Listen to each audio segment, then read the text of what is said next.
you. Um, yeah, I've actually, I've conducted up now it's 25 different studies on issues related to smartphone addiction. So I started doing research on smartphone addiction itself, and in doing that, it necessarily led to doing research on related issues, like the social media and its effect on the workplace.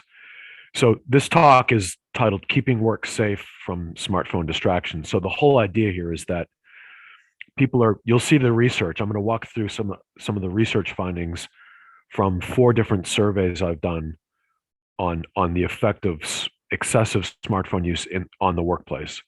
So three of them were with employees, and then the latest survey we did over the summer with managers. So I have both perspectives.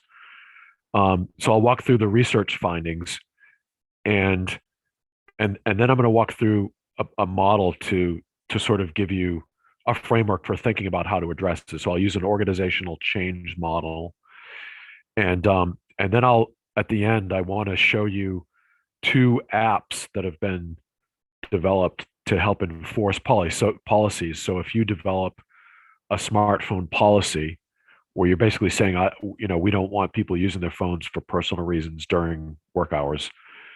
These are two apps that could be used to enforce that policy. One is for the physical workplace, and the other one is for fleet drivers, anyone who drives a vehicle. So this is just so you know, I mean, I'm coming at this from a broad perspective. So I have the research focused just on the workplace, but I've done research started off with 11 to 18-year-olds. Then I did some stuff with college students, parents, millennials, teachers, employees, and managers. And then I've given talks to like schools on uh, digital wellness at school, how to do a digital detox, the effects of social media. We developed a new seminar on news media and social polarization, and then of course smartphones at work. Um, Now, in terms of the work, the issues that I'll talk about today, in terms of the research, we get into the effect on productivity, conflict, safety. I'll just give you very brief information on the productivity and conflict, and I'll focus on the safety. But then we get into workplace culture and how it affects smartphone use. The idea there being that we found that culture can act as a real deterrent to people being distracted by their phones. We get into how employees feel about this. So what our research has found is that although employees admit that they're spending, you'll see 2 hours a day at work using their phones for personal reasons. That's what they say. Um, they themselves feel that employers actually should address the problem. In other words, they feel that employers should help them control it. So we'll get into that, and then we'll show you some of the research on policy. But I'll go through that, like I said, and then I'll get into the organizational change model. So I want to just start off by saying that the core problem here is that the content really is addictive. So the problem we're talking about today is smartphone distraction. So it's people being distracted by their phones at work, but they're distracted by their phones because they're addicted to their phones, right? And they're finding that they're incapable of controlling or self-limiting their phone use while they're at work. So this is the idea here. That I created this equation to explain it. They have addictive content, and they have trouble controlling their impulse to look at the content. That wouldn't be a problem if they had restrictions on their access to the content. And because smartphones are small and they can take them anywhere and they're wireless, they don't have any restrictions. They have unrestricted access. So that results in the core problem, which is the excessive use of the phones during work. So that sort of frames out the essence of the problem here. And it's a problem for safety, as you'll see, because when people are distracted by their phones, they're not paying attention to their surroundings, and they're getting into accidents. Um, this is just a nice model that I got from AAA, the American Automobile Association. They put this out as like a public service announcement to basically say, when you're distracted by your phone while you're driving, here are the four ways that you're distracted. And it's a way to say, look, it's a complex thing. You're really, if you're going to look at your phone, you are really distracted in four different ways from driving. And the same thing applies to the workplace.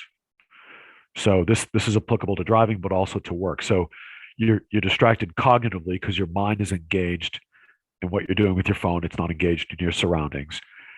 You're distracted visually, obviously, because your eyes are on the phone, not in your surroundings. You can't notice anything that might be about to happen that could hurt you or someone else. If you have earbuds plugged in, or you're speaking to someone on the phone or by speaker, you're obviously auditorially distracted and you can't hear things going on around you. And then, of course, you're manually distracted because you're holding your phone, and that means you're less able to defend yourself or block something or catch yourself from falling, that sort of thing, prevent an accident. So now I'll get into to some of the research. So the reason this is a problem is that employees are spending so much time at work every day on their phones, and you see two numbers here. Um, you can see we've asked people in our surveys. We want to find out how much time they're spending every day during work hours using their phones for purposes that have nothing to do with work. And you'll see on the left, the first way we try to get at this is to ask, how much time do you estimate you personally, you individually spend every day at work accessing digital content that has nothing to do with your job? So they're self-reporting this. They're giving us their estimate of how much time they spend. And they say 1.4 hours on average every day. Now, it's a well-known phenomenon in survey research when you do this, when you ask someone to self-report a behavior that could be perceived as negative, they get defensive and they tend to underreport their negative behavior. So we know this. So a trick to see how true that is to ask a second question, which is on the right. How much time do you think everyone else spends, right? So what's everyone else? Let's assume you're unique, but what's everyone else doing? So how much time would you estimate the average employee spends every day at work? And you can see we asked both employees and then in this latest manager survey, both of them came with the exact same estimate, which was 2.5 hours. So it appears that what people are doing is underestimating their own phone use and projecting their own behavior, or maybe exaggerating a little bit, projecting that onto other people. So my point here is that we can probably safely assume that the truth is somewhere between these two numbers. Either way, whether it's 1.4, 2.5, or say an average of 2, that's a lot of time. That's a fifth to a quarter of each day spent using their phones for non-work purposes. And that, in other words, it's 2 hours being distracted every day. Now, I mentioned that, we know that people, when we ask people to estimate how much time other people are spending on their phones, the number on the right, that they're probably projecting their own behavior. And a way that we wanted to check on that. So we took the data, the answer to that question, and broke it out by age group. And the idea would be, we know that younger people spend more time on their phone. So we theorized that their estimate of how much time everyone else spends is going to be higher because they're projecting their own time. And we know older people spend less time on their phones. So we theorized that for older people, since they spend less time on their phones, they're going to estimate that everyone else spends less time on their phones. And sure enough, you can see here, employees who are aged 18 to 34, they estimated that everyone else at work spends 3.1 hours on their phone every day for personal reasons. Yet, if you look at the bottom here, people who are 55 and older estimate everyone else spends 1.8 hours. So this sort of validates what we're saying, that the more accurate estimate is probably their estimate of what everyone else is doing. They're projecting their own time onto other people. So either way, you get the point. It's a lot of time that they're admitting to, right? There's a lot of time being distracted at work every day. And we ask them, what's your biggest distraction? And 74% say it's social media. And most of the other estimates, it was things like, shopping or playing games. They were in like the 1, 2, 3% range. So we know the big distraction is social media, and you could probably include texting in that number. So very, very briefly, I'll just kind of breeze through this uh, and get to the accidents. But 87% of employees tell us that digital distraction hurts their organization's overall productivity. The managers say if that 30% of them say it affects it to a high degree, and 42% say it affects it to a medium degree. So that's 72% combined say there's a higher medium hit to productivity from smartphone use at work. And as I mentioned, it also creates conflict. And the reason it's creating conflict is that when someone's not doing their job, when they're wasting too much time on their phone, other people get frustrated and angry, and because they have to pick up the slack, or managers get mad because it makes them look bad and their group is less productive. So,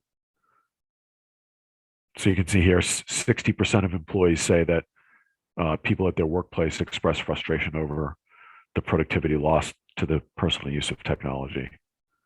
And then 31% say open conflict has erupted. People have gotten into open arguments about it uh, because of this frustration. Um, so moving on to accidents from a smartphone distraction. So in one of the surveys we did, we had like 1,800 respondents around the country, and these are people in all different industries, right? And what we've done here is we asked them, uh, has at least one accident occurred at your workplace that resulted from people being distracted by their smartphone, right? And we've broken it out here. So here we have for the total sample in all industries, 14% said there had been an accident at their workplace because of smartphone distraction. And some of them said several. It wasn't just one accident. There were some people had, 3, 4, whatever. So there was a range of numbers.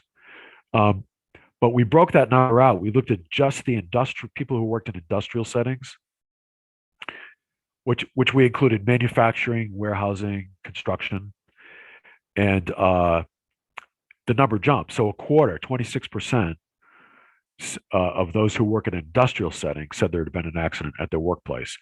And then, as you'd expect, people in office settings, the number was lower. 11% said there had been an accident. So this was a big, having a quarter of the people who work in industrial settings say there's been an accident. It is suggesting it's a more dangerous environment, which makes sense, right? Because you have heavy moving equipment, right, that really could hurt people, and that's hard to control. The accidents in the office, it's more people walking into things or falling down stairs. This is a special analysis we did, which is just to illustrate for you that the more people use their phones at work, the higher the rate of accidents. So if you look here, we took the response to that question we asked, which was, how much time do you estimate the average person where you work spends on their phone every day? And we broke it out by time. So this column is the people who said less than an hour. This column is the people who said 1 hour. This is the people who said 2 hours. And this is the people that said 3 or more hours. And here we graphed whether or not they said there had been an accident at their workplace. And you can see people who's have a more controlled work environment where people spend less time on their phones, less than an hour, say. You can see here that only 3% said there had been an accident. Yet to the far right, you can see the range here. Those people who said people in my workplace spend 3 or more hours a day, the accident rate jumped to 23%. So there's a positive correlation between the amount of time people are distracted by their phones and the incidence of accident from smartphone distraction. Here we asked about property damage. So for those people who said there had been an accident, we said, was property damaged? And we broke it out between the employer's property and a third party's property, which would be like third party liability. So 59% of those who said there had been an accident at work caused by smartphone distraction, 59% said that the accident had caused property damage.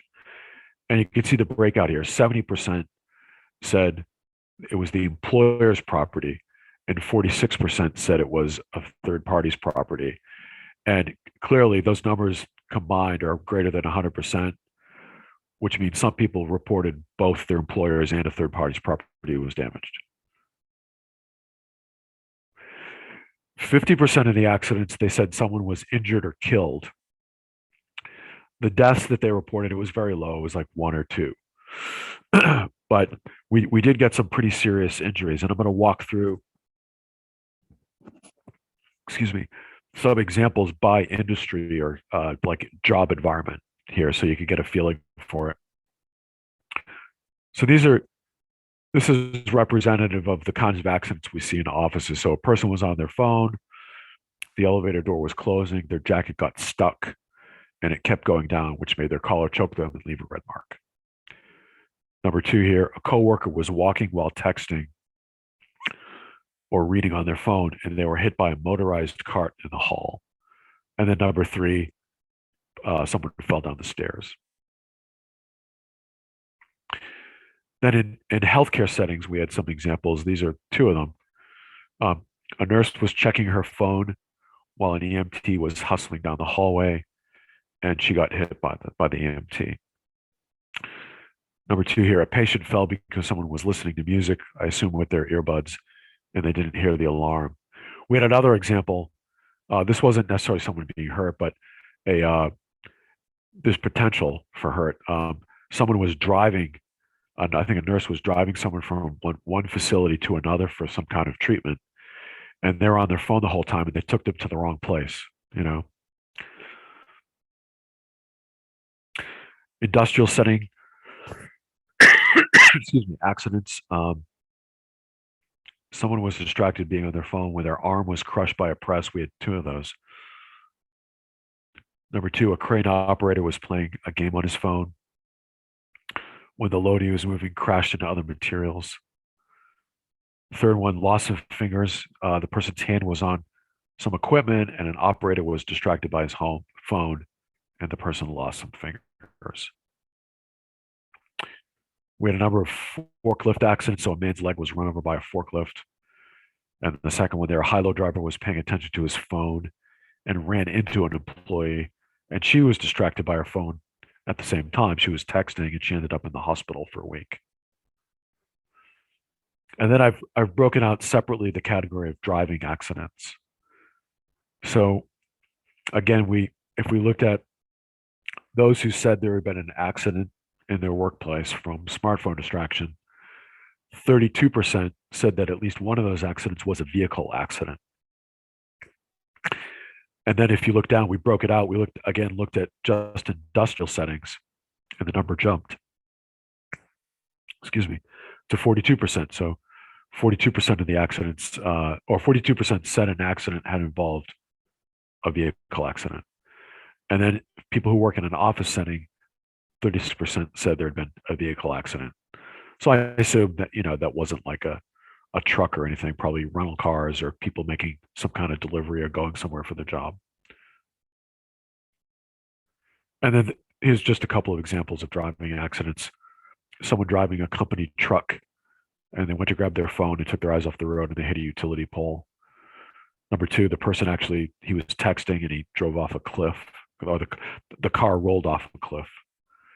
And then one of their salesmen was texting while driving and he totaled the car. We had examples of people just going right through a red light, hitting someone sideways, things like that.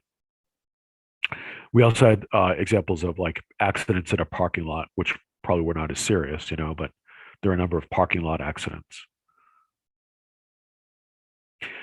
This was a survey of Netrodyne is a company that makes one of the enforcement systems I'm going to talk about at the end. And they did their own survey of commercial drivers. And I wanted to share some of their findings. 81% of the commercial drivers were concerned that they're witnessing as they drive that people are more and more distracted than they used to be. And then of the drivers, they're saying for themselves, 71% say social media and internet surfing are the most severe distractions. So they're basically saying they're doing this while they're driving, which makes the third point shocking. 68% of drivers say video chatting is their second most severe distraction. So they're actually video chatting while they drive. And then 22% of them, about a fifth, say they've been injured they themselves have been injured in a distracted driving accident. And then from, like national safety stats, there are 500,000 injuries caused by distracted driving in general every year and 3,600 deaths annually. I just want to highlight that, in addition to injury, these accidents bring, as you know, financial risk. So OSHA, DOT, state penalties, civil lawsuits, workman's comp rates go up, auto insurance rates can go up. There could be lost future business resulting from this if it hurts your reputation, or um, downtime if an employee is hurt or the equipment is damaged, it can't be used, or just the outright direct cost of repairing equipment.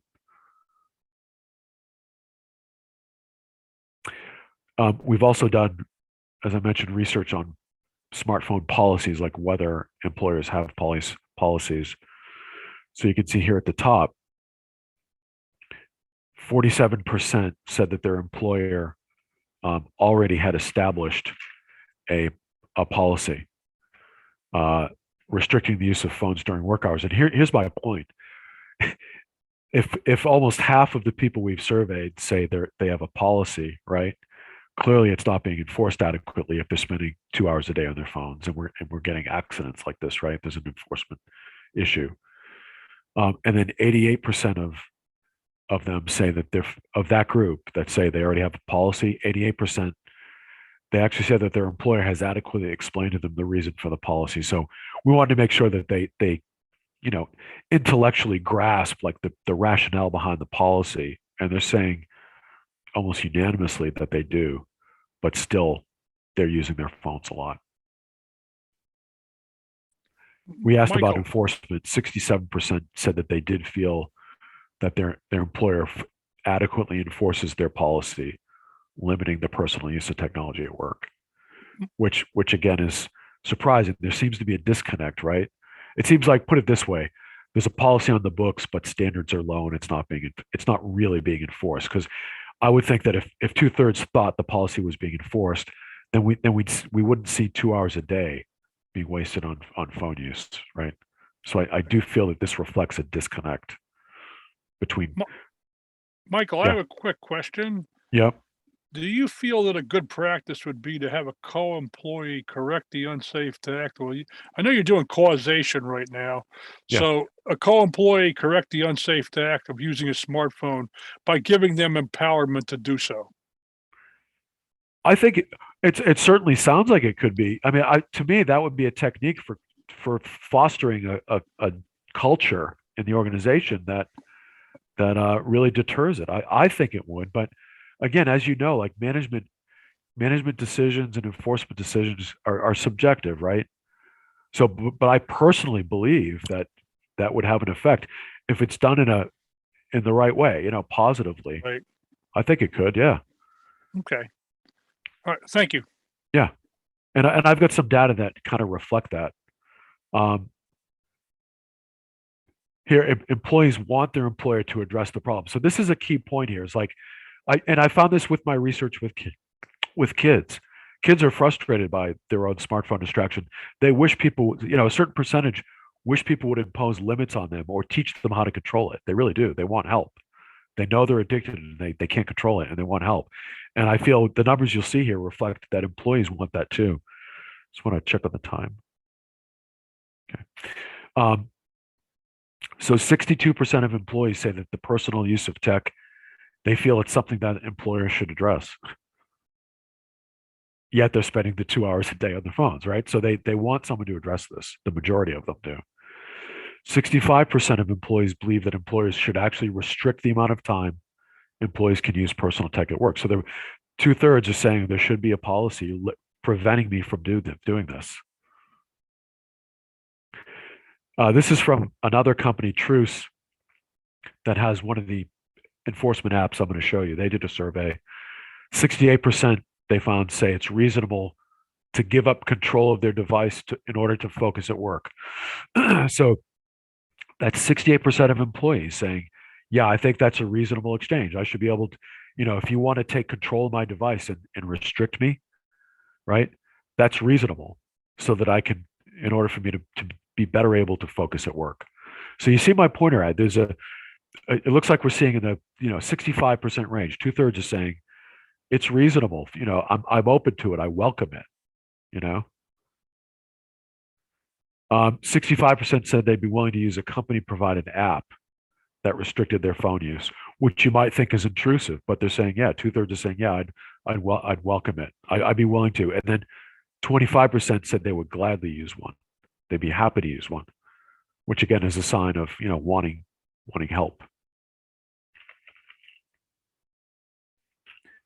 Um, Ben, this kind of, I think, gets at what you were talking about here. So we've also found that organizational culture itself can impact distraction. So we didn't ask a question about this, but it emerged. I noticed this pattern in looking at some of the open-ended questions, the answers we got to open-ended questions. And and I forget the exact question, but what we're seeing here is people saying, well, actually, it was a small number, right? But they're saying actually, smartphone distraction is not a problem where I work because of the culture. The culture is such a powerful deterrent that it's not a problem. So if you look at the comments here, people are pretty responsible where I work. It's not a problem. I'm an adult and I work with responsible people. So these comments suggest like there's a certain peer pressure and a peer expectation, right? That's serving as the deterrent. They're being expected to be what they call responsible, and they're complying. Number three here, it's really not a relevant issue at my workplace. Our people are professional and they have integrity. So this person's associating their, not using your phone with a level of professionalism, which is expected of them in their minds. And the bottom one here, my employer doesn't really have to impose a restriction. It's common sense in my industry. Everyone is respectful toward our boss. No one really goes in their phone unless they're on break. So you see my point, right? So these are sort of kernels of insight that suggest you can engineer your culture, right?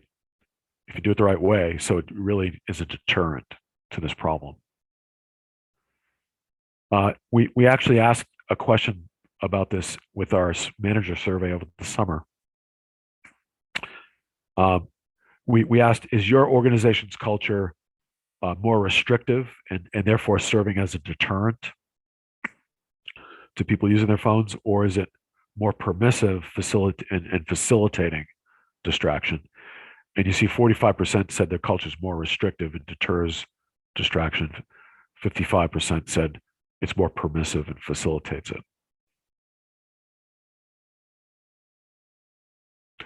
I want to skip this. I thought you might find this interesting. Uh, and this over the summer we did it. I mentioned we did this survey of managers, which I have in this middle column. But we also did a similar survey with high school students and high school teachers, and the surveys were different in a lot of ways, but at the end of the survey was the same. We asked them the same 5 questions about big picture approaches to addressing smartphone addiction, right, in society. And one of the question was, should we place greater emphasis on developing within our young people personal qualities that would help them have greater control of their screen time?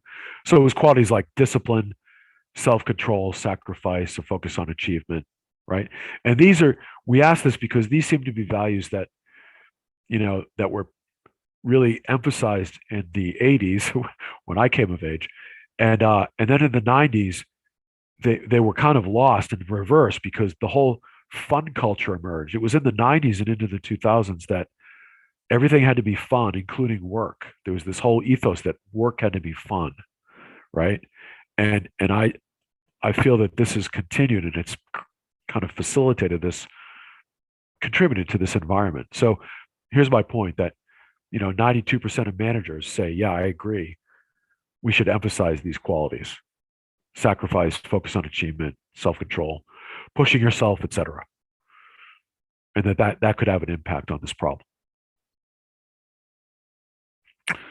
So that's the research, and now I'll get into this organizational change approach and then the enforcement apps.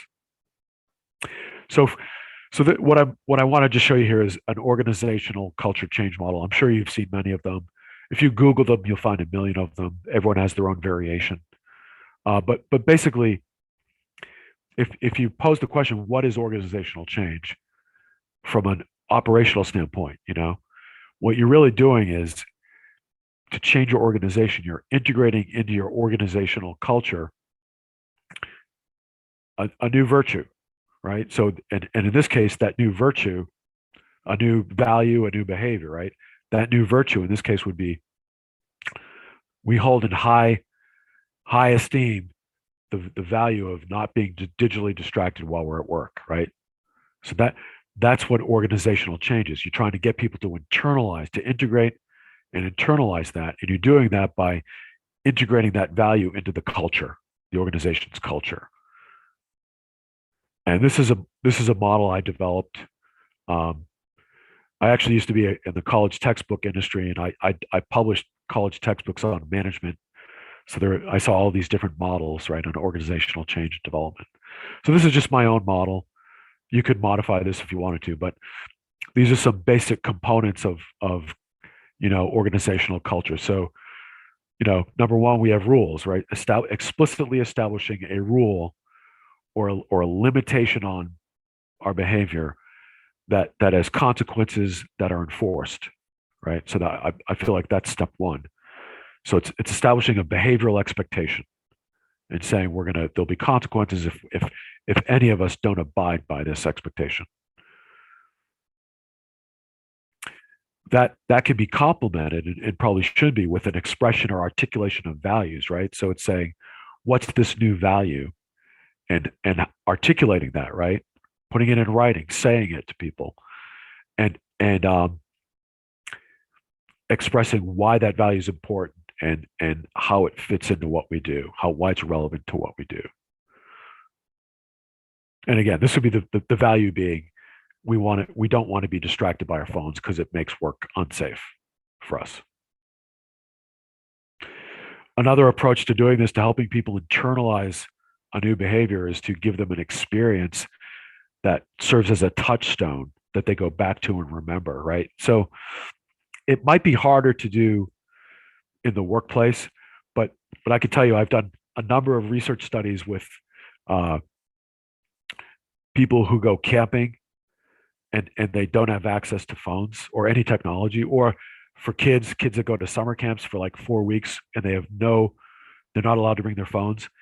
And so they're given this experience, they leave that experience, and then they go back into the regular life, right? They return to regular life.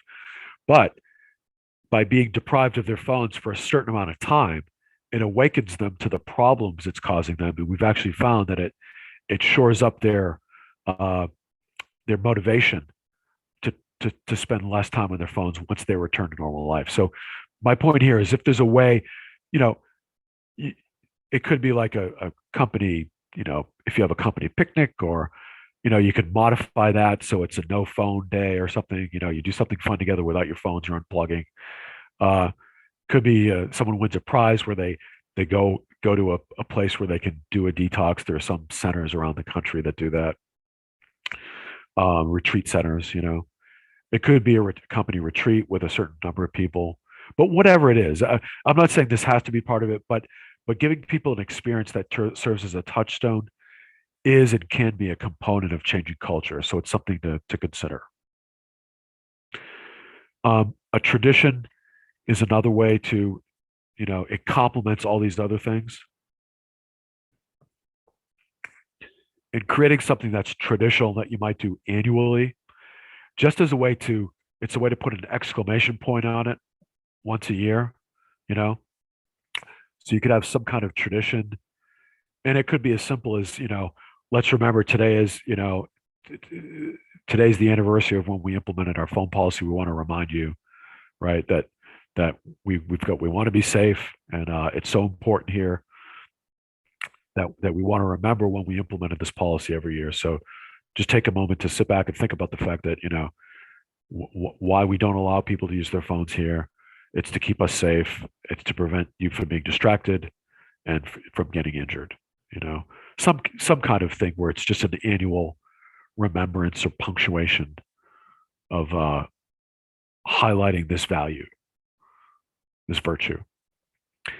Institutionalizing it in some way. So an example of that would be if you have like a weekly or monthly safety report, an incident report, you could add a line item that shows the number of people, start to track how many people, if you implement a policy, right? Assuming you implement a policy, the number of times each month people violate the policy or get written up or whatever, you know. Um, but that's one example of how you can institutionalize it. You could sort of integrate the virtue into your systems, right? In this case, your uh, benchmarking and safety measuring systems. And then finally, education. So education is a way it's a way to help people. It complements, oops, it complements the rules, right? Implementing the policy because you're giving people a way to intellectually grasp why you're doing it, why you're implementing the rule. You want to make sure that they intellectually grasp the rationale behind it. So you want to know, they want to intellectually understand this is the problem. Everyone's addicted to their phones, and we found it was a problem here. People were using their phones too much, and it was putting us at risk for safety problems, injuries and accidents. Uh, Here's the policy. Here's why we designed the policy in this way.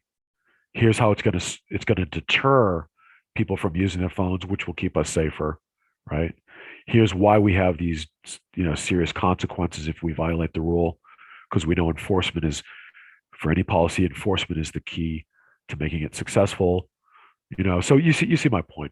So all of these things, you might have some components that I haven't included here, right? But you get the idea. The idea is to hit people through multiple points, and it's through the repetition across means of communication and repetition of exposure in different environments to this virtue that helps them. The repetition and the multiple exposures helps them internalize the value, the behavior, the virtue, the rule, and it essentially changes the culture. And then, of course, whenever you go through this process of organizational change, there's a there's a common process that organizations go through. They excuse me, they have an assessment phase up front where they're using different functional areas to look at the problem from their perspective, and someone sort of synthesizes everyone's views. It comes up with a master assessment of the problem in our workplace. This is the essence of the problem in our workplace. This is where people are distracted. We're not having a problem with driving, but it's more on a shop floor, and it's in these situations, and it's this job type that is most at risk for accidents. So we want to focus on that. So you assess the situation, develop a plan based on that assessment, get feedback and input on the plan, refine it based on the feedback and input, making sure you're covering all functional areas and especially the people that'll be affected. Implement the plan. So you probably, if you have a large organization, you might want to phase it. So you test it out with a smaller group of people, a single department or something, to make sure it's going to work and it's goes the way you want it to. See if you want to make any changes and tweak it, and then roll it out to the whole organization. Monitor progress. Give people ways to give you feedback on it. Whether it could be like an internal survey they complete after you've had the policy going for a month, and then 3 months, 6 months. Give them a mechanism for giving qualitative feedback, whether that's talking to a manager or submitting something online, right? Something in writing. See if you feel that your environment's such that you want to make the feedback anonymous so people can be more open. It's up to you. But monitor progress and identify areas where you might have to revise the plan to improve it, and then revise the plan and roll that out. So that's the process of implementing organizational change. And now, just want to check the time again. Okay, enforcement. I just want to highlight employees have different reactions when when companies announce that they're going to be rolling out a smartphone policy with something that restricts their phone use. So I've listed here some of the things that I've heard from employers and employees. They can feel infantilized, insulted, and demeaned because they're basically being told they feel like they have a right to use their phone and it's a personal thing. And some of them can feel like it's demeaning or infantilizing if you're saying you're not allowed to use your phone. They can view it as a degree of micromanagement, but you wouldn't be pushed to do this if they weren't using, egregiously using their phone for a couple of hours a day, right? You're being your hands being forced in a way because you know they're posing too great a risk by using their phone and being distracted for 2 hours a day. So there can be resistance, refusal, feeling that a right is being violated. That's kind of related. Uh, I've had examples of people actually quitting their jobs or threatening to quit because the company, like for example, there was an employee I talked to who worked in a huge phone customer support group, and she said people actually quit their jobs when the company implemented the no phone policy. Um, and I talked to a guy that runs a trucking company that half his drivers threatened to quit when he decided to enforce the policy through a software system I'm going to be showing you. And then we also found that people, once the policy is implemented, they can actually go through physical withdrawal. The thing to know there is it eventually passes, and they actually what we're hearing is they feel better. Employees feel better about themselves once they get through that. They actually appreciate being able to focus and not having that distraction available to them. These are the three enforcement methods we've heard about are path determination. So we have a lot of examples of people being fired. On incentive, so like the trucking company I've talked to a lot in Portland, Oregon, they have a safety bonus, and I think they implemented the safety bonus when they rolled out the policy and the enforcement mechanism, and people actually responded to that. They liked having this enforcement software because it measured them and it motivated them to not use their phones, and that means they were more likely to get the full safety bonus. And then the third enforcement method is IT applications. These applications do things like deliver alerts about dangerous phone use, they block phone content, or they can shut the phone down completely. I just want to skip ahead here. So I'll focus on two. These are really impressive software applications. So I really want to show you these. This is a company named Truce. They're based in Chicago, and I've interviewed people that work there. I want to learn a lot about this software, and I do not have any ownership or incentive. I have nothing to do with them, but this is the only sophisticated app that I have found for the workplace. And what this software does is the employer licenses the software, and they put it on their phone, and the software, the employer can limit the employee's access of non-work content in a number of ways. So they can put in geofencing parameters that basically say, okay, when my employee steps into a warehouse, when they step onto our construction site, when they walk into the factory, I want the phone to sense that, and I want it to shut down their access to the internet. I only want them to be able to make phone calls or text messages and phone calls. And they could do that. So they could do it through geofencing, through physical location. They could do it through time parameters. So they could say, these are our work hours. These are when people get a break. They could do it by individual employee. Like, this is when this person's lunch hour is. This is when their break is. And they could shut the phone down completely or just limit their access to, phone calls and texting during those hours. And they could turn it back on during their break time, so they could use the internet when they're on their break, right? And the other way they could do it is simply just to control the apps. They could just say, no access to social media, right? They could do it very specifically. No access to shopping sites, no access to news sites, things like that. And they also have this can be used when it senses when someone is driving, and it shuts the phone down. I think it gives them hands-free access so they can talk, but they can't touch or manipulate the phone.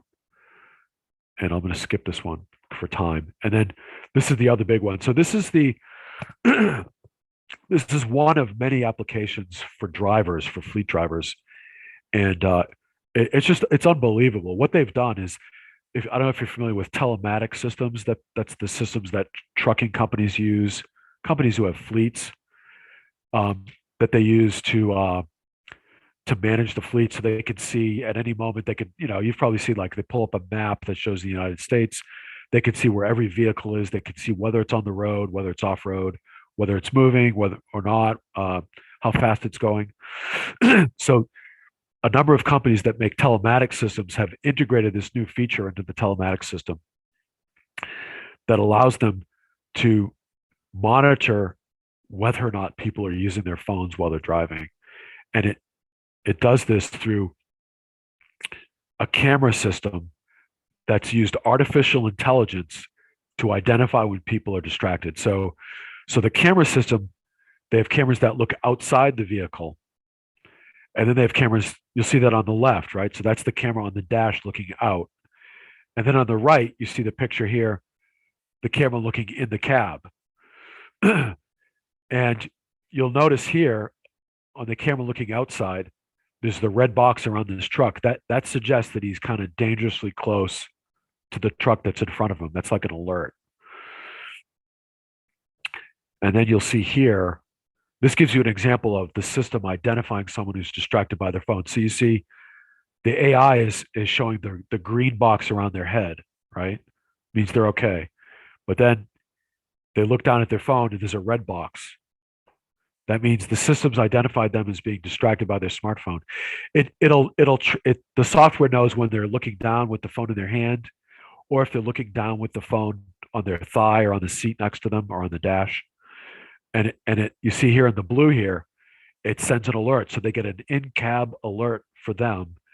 And then in real time, virtually, an alert is sent to management. And the management, what you're seeing here, it's like a dashboard. So this is like the management dashboard. So a manager can actually go in at any time and see what's going on. You can see here, you get the map. You can see where the employee is. And the system ties into the truck's computer. So they can later on say, for example, you were distracted by your phone at this time, and we could see from the external camera you were approaching a red light that had people backed up. And the truck computer showed us you did a hard brake. You were going really fast, and then you had to do a quick hard brake to stop in time, right? So they could coach them in that way, and it becomes part of the history. This is like the dashboard history, and these are each line is an incident, and you can see here this is a distracted incident. That means that person was distracted by their phone. You see down here again, there's another distraction. And then these other incidents where they were following too closely the truck in front of them. So these are really sophisticated systems that are having a positive impact. I did have a little case study here, but I thought I'd take any questions if anyone has any.